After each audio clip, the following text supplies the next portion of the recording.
자, 다음 광고 또 가겠습니다. 마이보험 체크입니다. 나의 보험 상태를 객관적으로 체크해서 공정한 평가와 합리적 대안을 제시하는 마이보험 체크.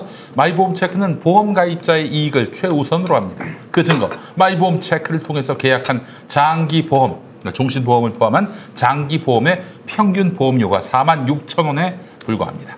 이 얘기는 곧 비싼 보험 팔아서 수익을 챙기자는 게 아니라 소비자에게 가장 합리적인 상품을 판매해서 이렇게 봉사해왔다는 의미입니다. 불필요하게 비싼 거 가입하려고 하면 마이보험 체크는 오히려 말려요. 또한 마이보험 체크의 상담 대비 계약 체결률은 평균 25%로 잘 나가는 대리점에 비해서 저조한 편입니다. 왜냐하면 상담 후에 강매 형식으로 소비자에게 부담을 전혀 안 주기 때문입니다. 이런 거 좀 광고 문구에서 빼라 그래. 무슨 도움이 된다고? 이 계약이 잘 안 된다는 게 뭐 무슨 자랑이라고. 아, 나 참 자, 그야말로 무료 상담입니다. 진짜 무료 상담입니다. 상담 후 귀찮게 연락하는 것은 제로입니다. 상담은 마이보험 체크가 하지만 결정은 소비자가 선택하십니다. 자, 마이보험 체크는 최고의 보험 전문가들이 정직하고 양심적으로 여러분의 보험을 맞춤형으로 리모델링 해드립니다. 마이보험 체크에 지금 연락해서 무료 상담 받으시고 합리적 보험 설계를 받으시기 바랍니다. 홈페이지는 한글로 마이보험체크.com, 전화는 1800-7917, 1800-7917번이 되겠습니다. 이거 뭐 두서없이 얘기해서 죄송한데, 네. 또 우리 송갑석 의원님은 잘하실 것 같아서 지금 언론사의 정보 보고에 돌고 있는 게 네. 통일부 장관 이인영, 이거 오늘 MBC 보도로도 나왔어요. 네, 지금 네. 인사검증 중이라고. 네. 청와대 안보실장 서훈, 예. 국정원장 임종석, 네. 맞습니까? 저도 뭐 그것 때문에 오후 내내 기자들하고 시달려서. 네, 시달려서. 국정원장이 임종석 전 비서실장. 뭐 그러니까 꽤 세게 찌라시로 돌고 있다. 뭐 이런 표현, 이런 네. 거죠. 그래서 저 누구한테 들었느냐라고 했더니 꽤 세게 이야기가 돌고 있다. 지금 뭐 언론사마다 다 네. 돌고 있어요. 지금. 네. 자, 여기서 잠깐 사전 정보를 좀 드리고 얘기를 하면 예. 임종석 한양대 총학생회장이 전대협 의장을 3기를 했죠. 3기. 네네. 세 번째 전대협 의장이었고 예. 4기 전대협 의장이 전남대 총학생회장이었던 네. 송갑석이라고. 예. 제가 그 전에 왜 반응을 안 해? 예. 임종석, 송갑석 이렇게 알지, 그거 모르겠어. 우리 시청자분들이 모르실까 봐. 시청자분들. 그래서 예. 두 분이 굉장히 가까운 사이이기 때문에 네. 여기서 나오는 게 가장 정확한 얘기입니다. 네, 그렇습니다. 제가 그 전대협 예. 출범식이 90년도에 전남대에서 있었어요. 네네네. 거기 갔다가 사실 수배 중이어서 안 갔어야 되는데 예. 무리해서 갔다가 예. 왔죠. 예. 와가지고 집에를 몇 달 동안 못 들어가서 집에 한 번을 들어가 보자 했다. 그 다음에 구속됐습니다. 아이고, 또 집에서 잡혀가지고 안 갔어야 되는데 광주도 가지 말았어야 되는데. 그래요. 아니, 의원님. 네. 아는 대로 얘기해 주세요. 오늘 좀 나와서 좀 확연하게 아니 좀 그래서 저는 팩트를 좀 얘기해 주세요. 아니요, 팩트는 아니고요. 예. 뭐 누구한테 확인해 본 바는 없으니까. 예. 근데 임종석 국정원장은 네. 거의 뭐 100%에 가깝게 가능성이 없어요? 없는 이야기고요. 그래요. 그다음에 이제 뭐 통일부 장관 같은 경우는 어쨌든 이제 정치인 출신이 해야 한다. 이런 공감대는 있는 것 같고. 네네네. 그런 다음에 현재 이제 거론되고 있는 사람들은 말씀하신 것처럼 이인영, 임종석, 그다음에 저희 당 대변인했던 갑자기 송영길이요? 아니요. 갑자기 홍익표? 홍익표. 이 정도. 그분도 북한하고로 박사를 받으신. 그렇지. 네. 이 정도가 후보군이다라고 생각을 하고요. 네. 그래서 이제 결국 대통령께서 어떤 결심을 하느냐, 뭐 여기에 달린 문제인 것 같은데. 네. 어쨌든 이상에 거론된 3명은 네. 뭐 청와대 요청이 있으면 할 수밖에 없는 상황입니다. 그래요? 네. 뭐 전속 계약을 맺었습니까? 네, 아니 뭐 저희 특히나 이제 전대협 세대들 같은 경우는 네. 통일 문제에 대한 예. 생각이나 접근이 예. 또 다른 문제하고는 다르기 때문에 네. 더군다나 어려운 시절이기 때문에 네. 뭐, 그렇죠. 예. 뭐 누구는 독이든 독배다 뭐 이렇게도 표현을 하던데 독이든 성배가 아니라 네, 독이든 네. 독배다. 네, 독이든 독배다라고도 표현하던데 네. 어려운 시기이기 때문에 더군다나 그것을 거부할 수 없는 네. 누구든지 간에 뭐 받아들일 수밖에 없는 이런 상황인데요. 근데 어쨌든 국정원장 그것은 그건 뭐 실현 가능성이 없는. 왜 실현 가능성이 없어요? 좀 하면 좋지. 어쨌든 안 맞는 이야기 같습니다. 그래요? 네. 전혀 아니다. 네. 국정원장을 교체할 수밖에 없는 거 아닙니까? 만약에 서훈 원장을 안보실장으로 데려가면. 근데 저는 이제 상징적으로는 이런 건 있는 것 같아요. 그러니까 임종석 전대협 의장, 게다가 평양 축전에 임수경을 파견했던 그 당사자로 종북 논란으로 상당히 오랜 기간 동안 고통을 겪었던 그 해당 인물이 국정원장으로 거론이 되고 네. 그 소위 말하는 찌라시가 5만 대다 돌면서 이게 힘을 받는 이 자체가 정말 우리나라 주류가 교체되고 있는 과정이구나라는 생각. 그리고 이제 그러니까 사람들의 마음속에 야, 이거 진짜 임종석이 할 수도 있는 거 아니야라는 생각이 있다는 자체가 저는 엄청난 변화다. 네. 이거가 임종석 의원은 전혀 본인은 의도한 바가 없겠지만 이거 자체가 임종석 의원의 정치적인 위상을 확 올리는 계기가 되는 그런 현상으로 또 볼 수 있는 것 같습니다. 그 의원님, 박원석 의원님, 지금 남북 관계가 상당히 어려운 상황에 놓이고 있는데 이 청와대 안보 라인 교체는 거의 확실시돼 보입니다만은 어떤 방향으로 이렇게 인사가 이루어져야 한다고 보시는지 그 부분도 좀 얘기해 주시면. 결국에 방점은 안보실장한테 있는 거 아니겠습니까? 안보실장, 정의용 안보실장. 결국에는 좀 얘기 듣기로는 이미 인사하고 다니신다는 얘기가 뭐 그 얘기도 있어요. 많이 있어요. 예, 예, 그리고 예. 뭐 오래 하셨죠. 오래 네, 하셨고 네.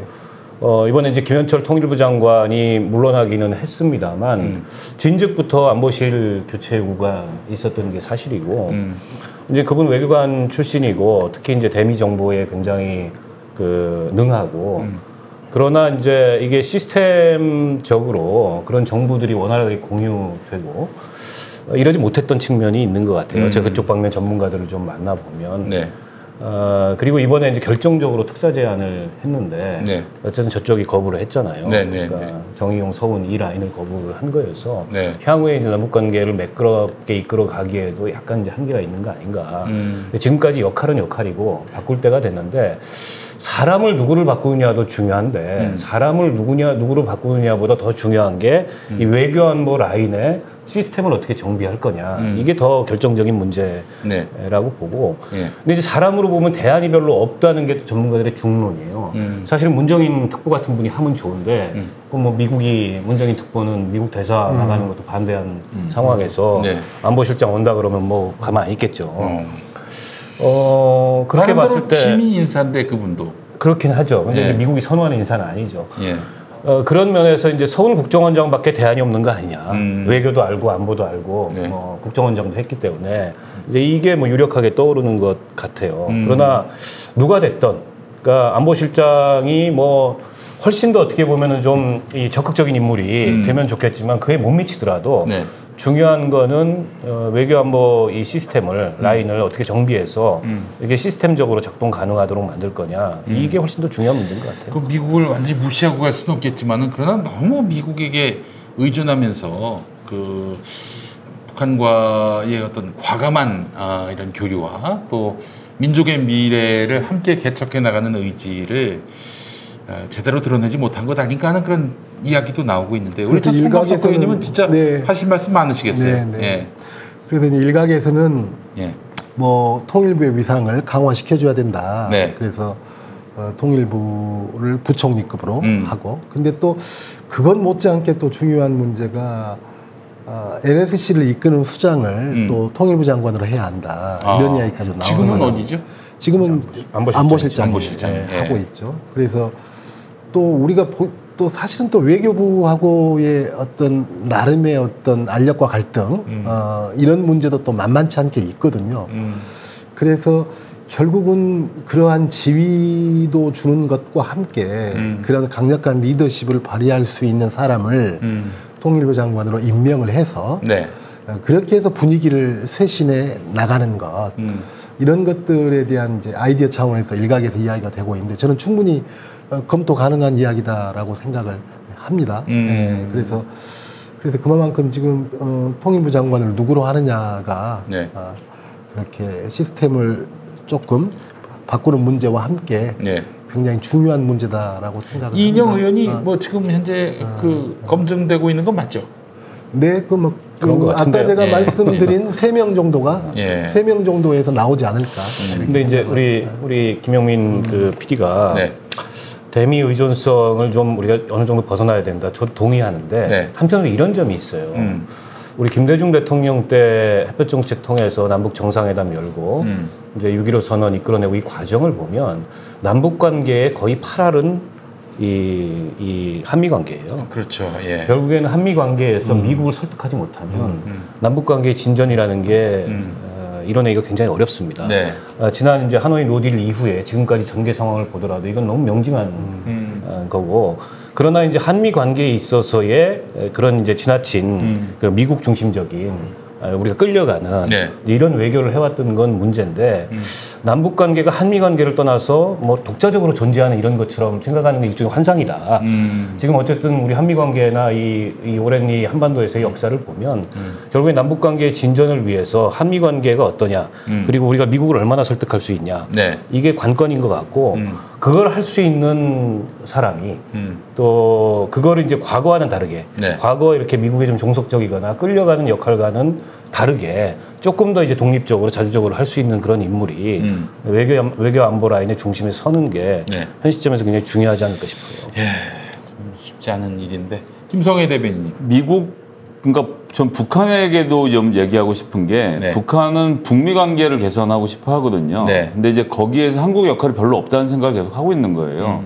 근데 이번에 볼튼 회고록에서 많이 드러났지만 예상외로 한국의 역할이 많았던 거거든요. 한국이 설득을 하니까 진전된 부분이 많았는데 자기들이 강짜 부리고 자기들이 협상해서 뭔가 다 된 것처럼 생각을 하면서 한국을 제끼려고 했던 것이 북한으로서 좀 패착이었다고 생각을 하고 미국의 입장 계속 말씀드리지만 미국은 한반도 문제에 관심이 없습니다. 기본적으로 알지도 못하고, 그러니까 미국 내에서도 엘리트들이 있을 거 아니에요. 엘리트들은 중동 문제를 다루거나 뭐 이런 걸 하지 한반도 문제는 그 중에서 약간 뒤로 밀려 있는 문제라서 거꾸로 얘기하면 우리가 그 뭔가 좀 쌈박한 솔루션을 가지고 가면 그거를 설득이 되는 거예요. 이러나 저러나 미국은 본토에 날아온 핵무기가 없고 이걸 통해서 새로운 그 시장이 열리고 뭔가 돈도 벌 수 있고 그 본인이 세계 경찰로서 지위를 유지할 수 있는 조건이 갖춰지면 되는 문제거든요. 그렇기 때문에 그건 이런 방법이다라고 우리가 뭔가 더 설득하는 일이 필요한 거라서, 그러니까 미국이 어딜 딱 이렇게 방침을 정해놓고 우리 무조건 이렇게 해야 돼라고 하고 있는 게 아니라는 점, 잘 모른다는 거예요, 제 얘기는. 네. 그래서 그거를 우리가 설득하는 작업들이 필요하고, 북한도 마찬가지로 북미 관계 개선에서 둘이서 알아서 하면 된다라고 계속 생각을 하지만 예상외로 한국의 비중이 크다는 것이 이번에 드러난 만큼 그런 데 대한 이해를 하고 좀 서로 공조를 이뤄갔으면 좋겠다. 그리고 네. 이념 대결을 하던 시대는 다 지나갔고요. 6.25 전쟁 이제 70년 전의 일이에요. 그 네. 문제로 지금의 현재 역사가 조정되지 않는다는 거예요. 셋 다 비즈니스를 하고 있다는 걸 좀 겸허하게 인정하고 테이블 위에 다시 서는 방법을 좀 고민해야 될 때라고 생각합니다. 그 송갑석 의원님, 그 북한이 계속 강경 모드로 가다가 김정은 위원장의 그 제지로 이 강공 드라이브를 멈췄습니다. 이거 왜 그런 거예요? 어떻게 된 거예요, 사연이? 일단 이제 그 전에 방금 말씀을 좀 이어서 하자면 네. 뭐 좀 종속적이냐 독립적이냐, 네. 또 미국 눈치를 뭐 많이 보느냐 적게 보느냐, 네. 이런 차원의 문제라기보다는 능동적이냐 수동적이냐, 좀 이런 차원도 우리가 생각을 해봐야 될 것 같습니다. 그러니까 뭔가 방금 우리 김성애 대변인이 했던 말씀하고 좀 이어지는 면도 있는데요. 네.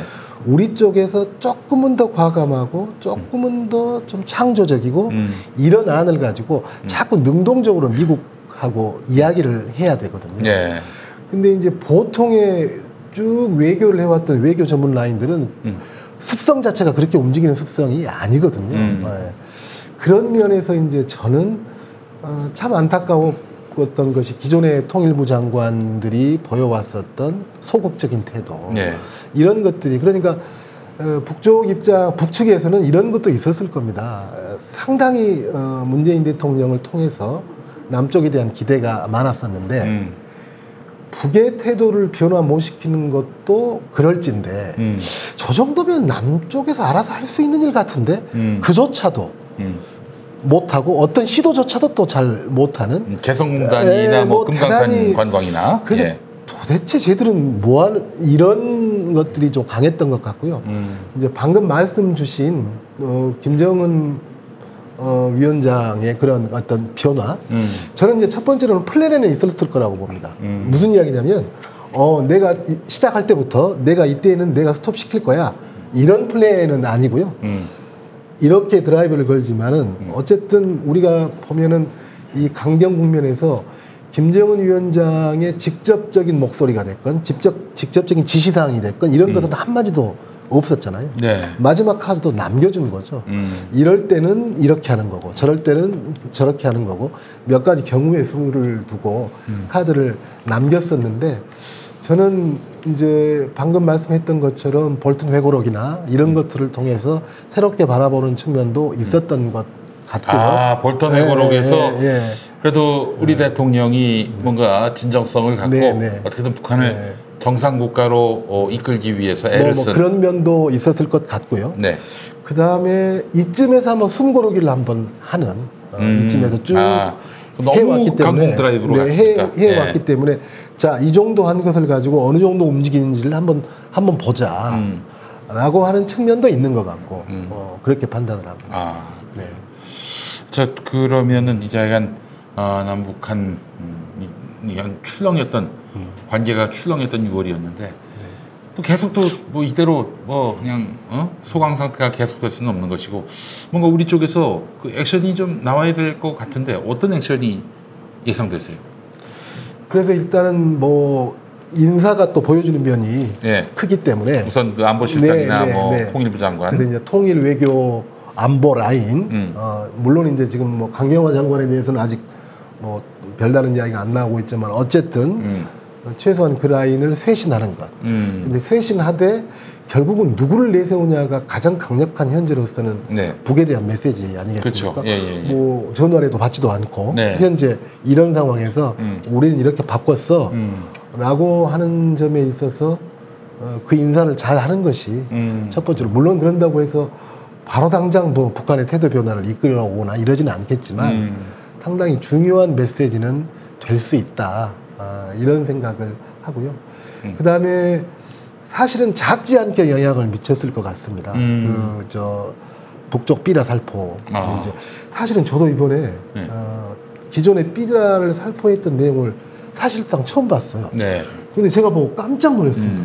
아, 이런 내용을 보냈구나. 아니 그게 터무니없는 가짜 뉴스에다가 심지어는 아주 상대의 그 지도자를 모독하는 건데. 저는 그걸 보고 좀 깜짝 놀랐는데. 그래놓고 하태경은 무슨 북한 주민들에게 정보를 제공하기 위한 무슨 정보야 그게? 그래서 저는 특히나 북쪽과 같은 사회에서 그것은 엄청나게 자극이 됐을 거라고 생각을 합니다.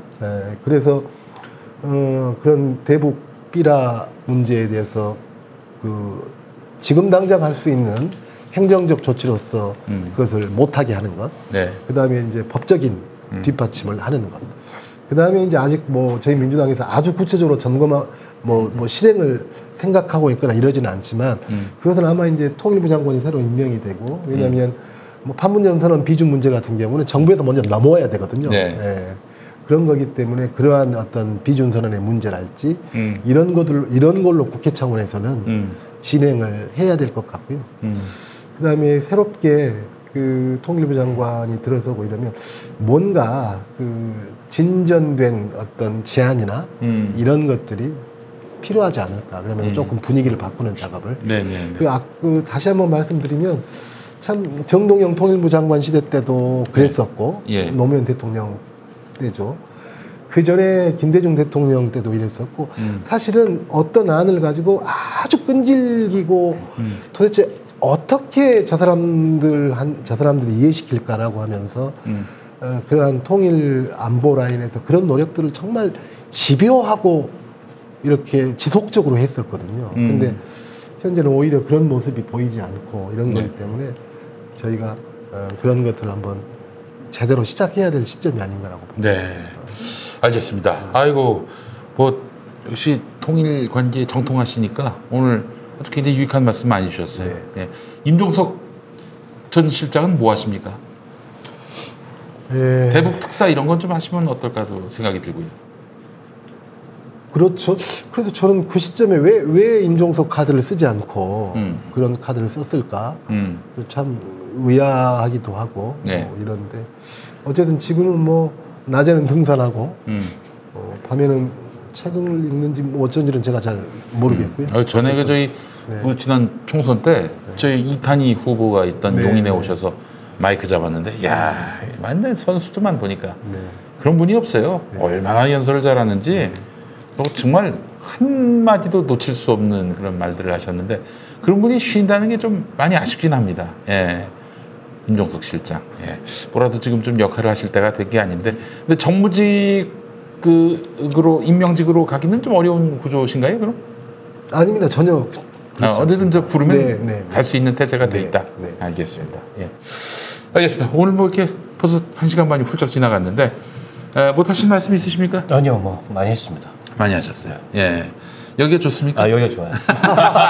프로 디지털 단지까지 가는 건 힘들어. 예. 그래서 송갑석 의원님도 뭐 우리 예. 애청자분들께 좀 한번 인사의 말씀 좀 해주시죠. 네, 제가 저 유튜브 데뷔를 이곳 김용민 TV에서 하셨어요. 예, 김용민 TV 정치 부심을 통해서 네. 하게 돼서 네. 정말 영광으로 생각을, 별 말씀을요. 예, 합니다. 예. 설마 하신 분도 계실 거고 정말 그렇게 해라라고 처음부터 주문하셨던 분도 많을 거고 그런데 저희 민주당이 어쨌든 17대 0으로 시작을 했습니다. 네. 이제는 뭐 되돌아갈 길도 없고요. 정말로 일 열심히 해서 17대 0을 이끌어 나갈 자격이 있구나라고 하는 것을 보여주는 거라고 생각을 합니다. 만약에 저기 그 미래통합당이 국회의장도 안 받겠다. 네. 그러면 다음엔 정의당한테 네, 네. 문을 두드릴 수 있다는 얘기가 있던데 그런 얘기가 있습니까? 박시영 대표라는 분이 얘기하시더라고요. 그래요? 네. 정의당이 국회 부의장 제안 받으면 근데 교섭단체가 나누는 자리인데 그게 비교섭단체한테 제안이 오겠습니까? 아니 저쪽에서 안 받겠다 그러면 어떡합니까? 국회 부의장 없이 갈 수는 없잖아요. 국회 부의장이 결정돼야 정보위원장도 선출할 수 있는 거 아닙니까? 글쎄요, 뭐 우리 당내에서는 그런 얘기를 안 해봤는데 일단 제안이 오면 얘기해보죠. 뭐. 그래요. 17대 0의 상황에서는 예. 충분히 상상할 수 있는 일 같습니다. 그렇죠. 네, 네. 네. 알겠습니다. 아이고 참 국회가 하여간 발목 잡히는 국회가 아니라 뭔가 일하는 국회로 변모하기 위한 뭐 이런 진통으로 국민들은 되게 이해를 하고 계시는 것 같습니다. 그런 노력의 결과가 아주 훌륭한 튼실한 결실로 나오길 바랍니다. 우리 김성애 대변인님. 예, 뭐 전 할 할 말 말 다 하셨어요? 예. 예. 뭐 이래? 알겠습니다. 여기가 좋다. 마포가 좋다. 한마디 해주시죠. 저요? 아니. 저요? 네. 마포가 좋다고 얘기를 해야 되는 건가요? 그렇게. 저는 뭐 어디든 불러주는 곳에 간다. 알겠습니다. 저는 정치부심 1회부터 개근상 네. 이게 제일 중요하죠 저한테. 알겠습니다. 심지어 진행자도 빠진 적이 있는데 저는 빠진 적이 없다는 거. 알겠습니다. 예. 자, 정치부심 오늘 마치겠습니다. 시청해주신 여러분 감사하고요. 다음 주에 뵙겠습니다. 감사합니다.